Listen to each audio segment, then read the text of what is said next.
The Denver International Airport is shrouded in secrecy, riddled with weird statues and creepy art, and is a place of strange stories and even stranger realities. The Denver International Airport opened in 1995, but there was already a fully functional airport closer to downtown. This new version is twice the size of Manhattan, and the development went $2 billion over budget. When the Denver International Airport opened, it was the subject of countless conspiracy theories. Is there any truth behind these rumors? Today we hope to find out. Hi, I'm Roger Benton, and today I am interviewing a representative of the Denver International Airport to talk about the conspiracy theories surrounding the airport and possibly uncover some truths. Let's take a crack at the case of the Denver International Airport. Is the Denver International Airport a Freemason stronghold created to hold powerful people in times of national security breaches? No, that is a ridiculous belief. I thought this was meant to be a serious interview. Hold on, sir. Let's calm down.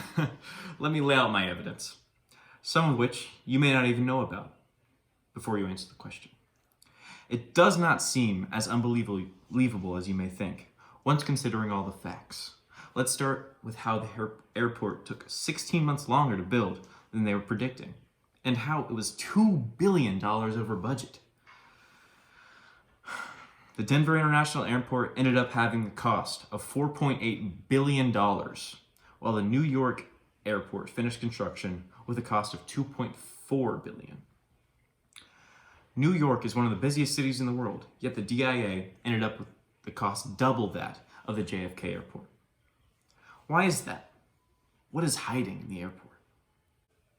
The airport was over budget and took so long to build because of our high-tech baggage carrying system that was not functioning properly. The bags were getting caught and they were being shredded by the gears and the conveyor belts.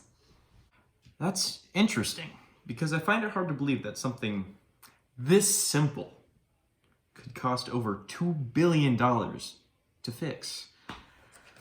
I believe that isn't what all the money went to, and that most of the $2 billion went elsewhere. Well, it's not illegal to believe incorrect things, Mr. Benton. You seem to be making a very well living from it. Is it true that this airport was funded by Freemasons? Well, yes. Yes, it is. Did you know that the Freemasons have done some shady things? Propaganda Do, for example, is just one instance of some of those shady dealings, and the Freemasons were a huge part of it. In this case, it was the Italian branch of the Freemasons, called Propaganda Do. There was a law that was passed in Italy where there could be no more secret organizations, and that they were illegal.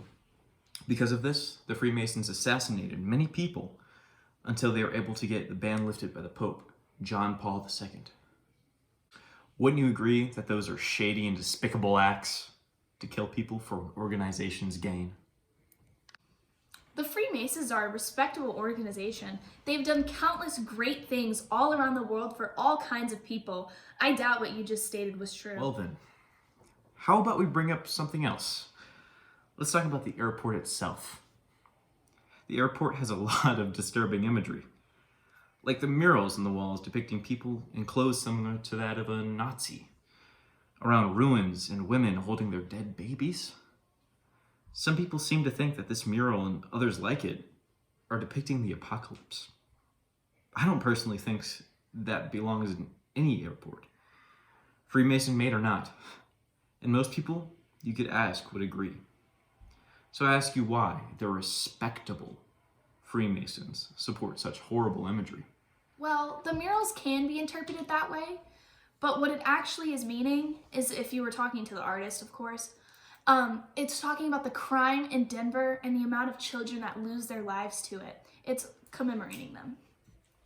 Well, I believe there have to be better ways to convey that point than this horrific and terrifying painting and the others like it in the airport.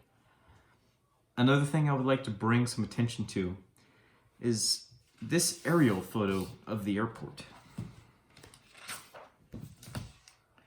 Now, correct me if I'm wrong, but this looks like a swastika.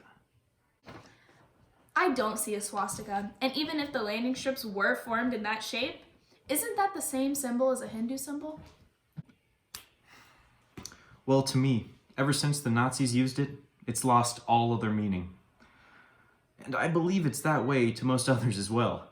The connection to the most prevalent symbol in World War II era Germany seems much more likely than some obscure symbol in Hindu. Never mind that, though. I want to talk about the most damning piece of evidence there is. The buildings buried underneath the Denver airport. You heard me right, folks. Not only does the Denver airport have a strong connection to a dangerous and powerful organization of the world's top businessmen and politicians, the Freemasons, there are also buildings buried underneath the Denver airport. In conjunction with the murals depicting death and famine and the swastikas that the landing strips make, it makes you wonder, just how many coincidences do there have to be before one starts to think they aren't coincidences at all? Now, making all of these things into account, I must ask you again, is the Denver International Airport a Freemason stronghold created to hold powerful people in times of national security breaches?